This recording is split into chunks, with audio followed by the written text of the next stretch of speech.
Clara was a whisper of a girl, small and quiet, like a shadow slipping through a crowded room. At 10 years old, she lived in a house that felt like it belonged to someone else.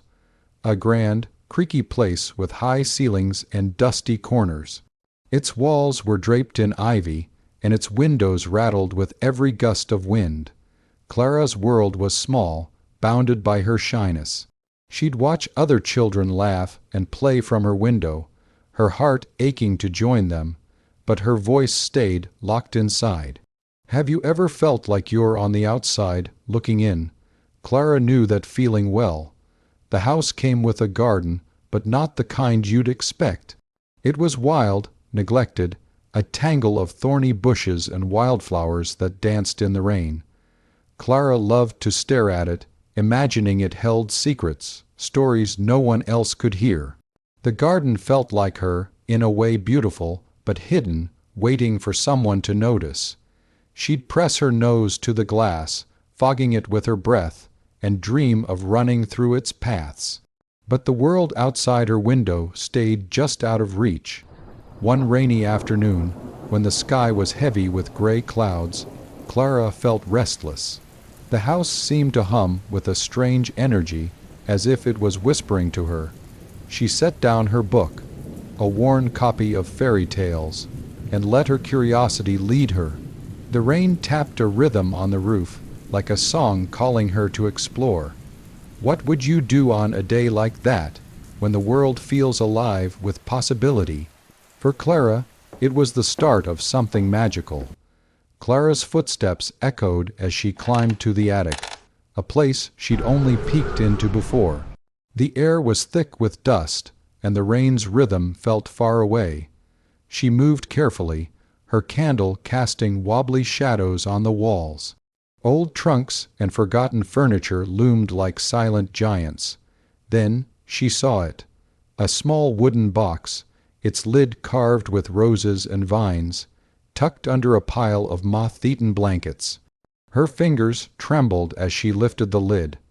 Inside, nestled in velvet, was a silver key, its surface cold and smooth, as if it hadn't been touched in years.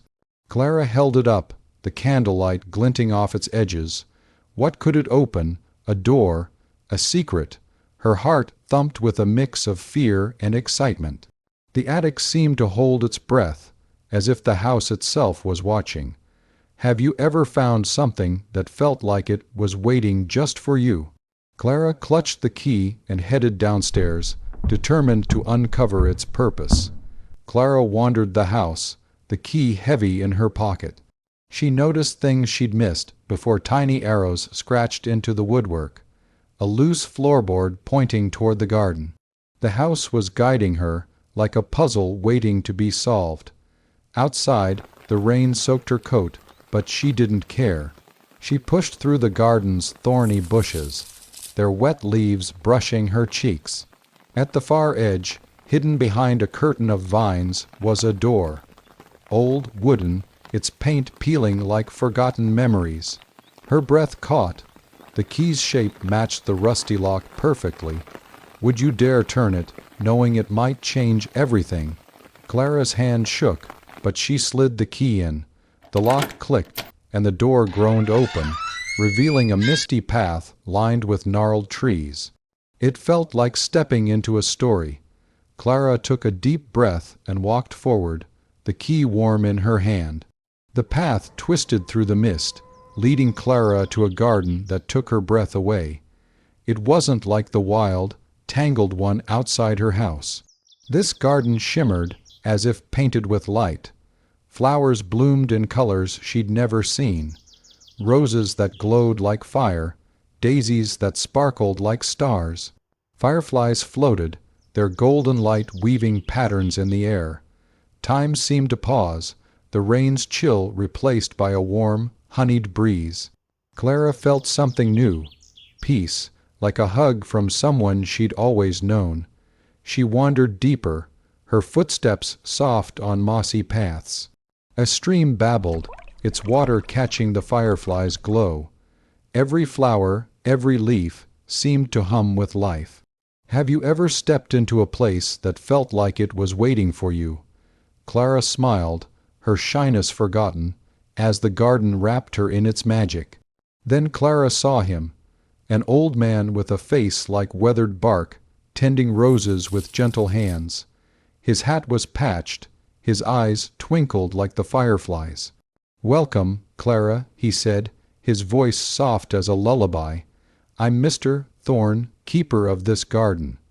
Clara froze, her shyness creeping back, but his smile melted it away. "This place only appears to those who need it," he said, snipping a rose. "It's been waiting for you." He showed her wonders. A tree that whispered poetry, flowers that sang when touched. "The garden sees your heart," Mr. Thorne said. "It knows you're more than your silence." Clara listened, feeling lighter. Could a garden really know her? She followed Mr. Thorne, eager to learn its secrets. Clara returned to the garden each day, her heart lighter with every visit. Mr. Thorne taught her about courage. "Look at this rose," he said, holding a bud. "It's shy, but it blooms when it's ready." Clara nodded, planting seeds beside him. She felt like that rose, waiting for her moment. The garden's creatures, squirrels, birds, even the fireflies seemed to listen as she spoke, her voice growing steadier. One day Mr. Thorne said, "Courage isn't loud, Clara. It's choosing to try." She thought of school, where she'd always stayed silent. Could she try? The garden believed in her, and maybe she could, too. The garden worked its magic on Clara. She learned friendship by sharing stories with its creatures, then with children in town. One evening, she wove flower crowns with new friends, their laughter echoing like the garden's songs. At school, she spoke up, her words shaky but clear. Her classmates listened, their smiles warm. Clara was blooming, just like Mr. Thorne's flowers. "The garden's in you now," Mr. Thorne said, his eyes proud. Clara realized the magic wasn't just in the flowers. It was in her courage, her heart. Can a place change who you are? For Clara, the garden was her mirror, showing her she was enough. Winter came, and the garden's gate closed, its path hidden under snow. Clara's heart ached, but Mr. Thorne's words lingered. "The garden lives in you." She saw beauty everywhere now, in wildflowers by the road, in her friends' laughter. As she grew, Clara carried the garden's lessons: courage, friendship, self-acceptance. In dreams, she'd return, seeing Mr. Thorne among the fireflies, his smile guiding her. The secret garden wasn't just a place. It was a reminder. The most beautiful things are often hidden right beneath our noses. What's your secret garden? Comment below and subscribe for more stories to warm your heart.